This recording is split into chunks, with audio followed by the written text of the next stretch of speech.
Hello, my name is Tyrone Anderson.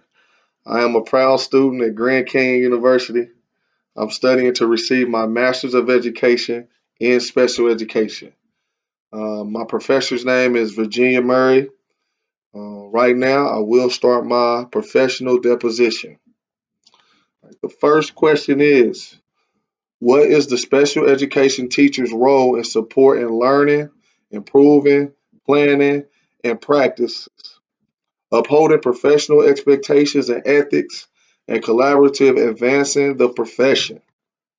The teacher's role is to help and support learners store, retrieve, process information so it can be usable to carry out tasks.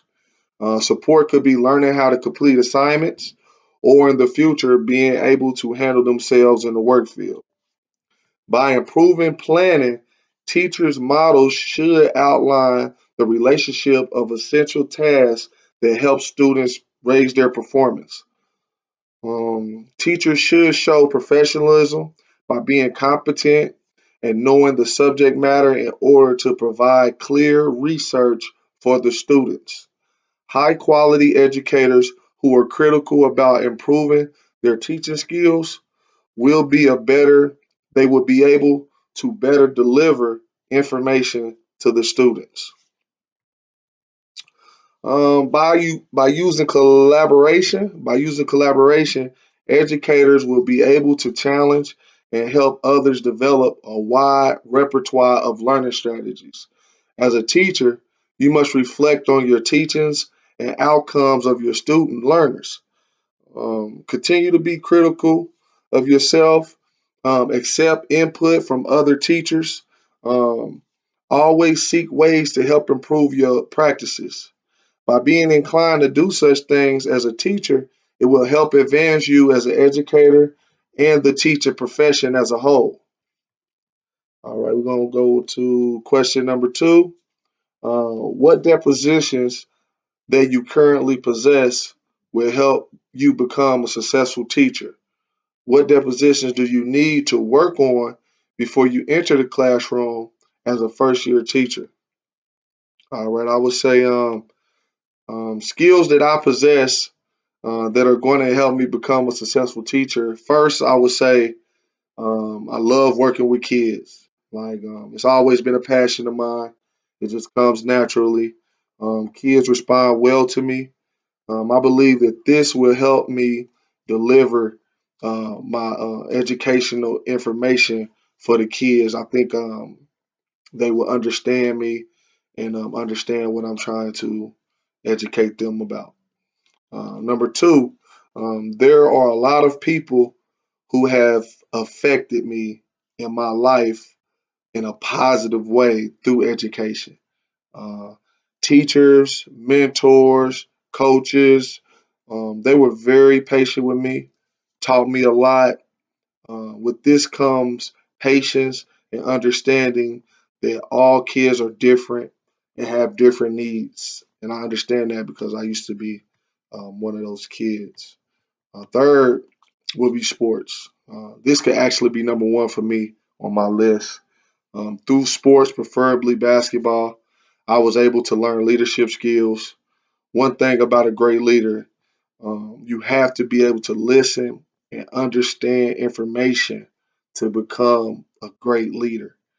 In order to lead, you have to be a great teammate. You got to be able to work with the team and the people around you. Also, you must learn to follow before you lead. I always tell my kids to this day, as I'm coaching or if I'm in health class, I tell them, in my opinion, leaders are not born; they are made. Um, this will they are not born; they are made.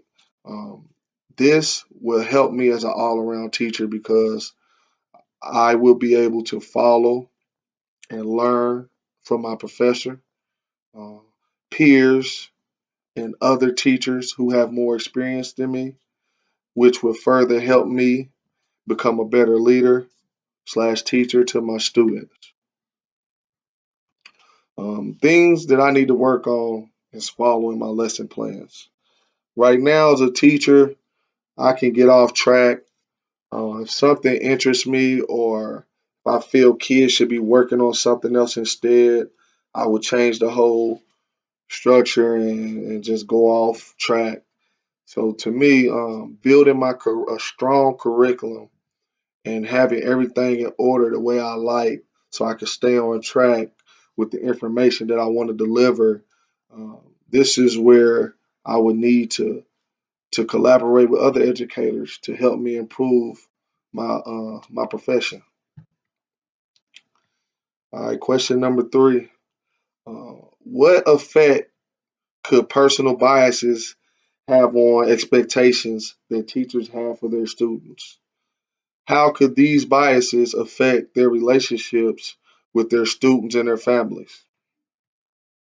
Um, Personal biases from a teacher could have a serious effect on learners' confidence, willingness to listen and learn. The student's ability to understand information is based on a curriculum that should not be focused on one person or one group. It should be made for all students. Biased curriculum can affect classroom interactions, the teachers. Even though the teachers intend to be inclusive, it can instead make learners feel vulnerable, like they're being singled out based on race, disability, income level. For example, I did research on this article by Sarah D. Sparks, and they basically came to the conclusion with this statement: students of color were called out to speak on behalf of the whole race in class discussions, while white students were the least likely to fill that role. Hispanics, Asian students said that they were asked to teach words in their native tongue, even if they only spoke English. Interactions like these have been shown in hundreds of studies to trigger what is now known as a stereotype threat, the fear that one's actions could confirm a negative stereotype held by his or her group. Ironically, top performing students who can particularly